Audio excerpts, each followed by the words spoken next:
Soil investigation sa tukurong ikaupat nga taytayan nga magdugtong sa Mactan ug Mandawi nagpadayod. Pagpangandam kini sa big ticket project dinhi sa Subo. Ang detalye sa report ni Nico Sereno.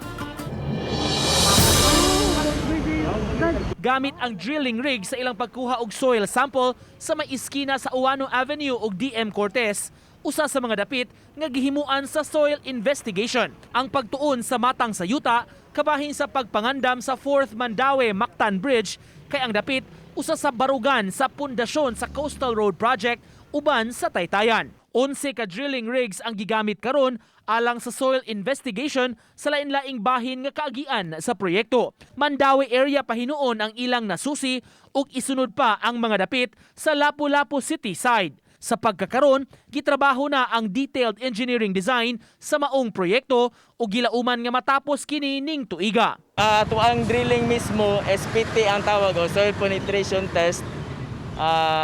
Kana mismo ang mo determine na sa yang kagahion sa yuta. Dayon napa na siya mga additional nga mga test nga i-conduct, laboratory test nga ato pang kuan para makumpleto ato ang design sa mga piers. Ang ikaupat nga taytayan nga magdugtong sa mainland Cebu sa Mactan Island dunay duha ka components. Ang Mandawi Coastal Road musumpay gikan sa Uwano Avenue ug mamidpid sa baybayon sa Dakbayan. Ingon man ang taytayan mismo nga mulahos ang kalsada paingon sa Mactan Airport.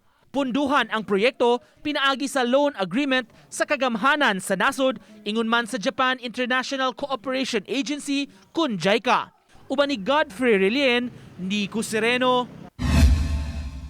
Balitang Bisdak.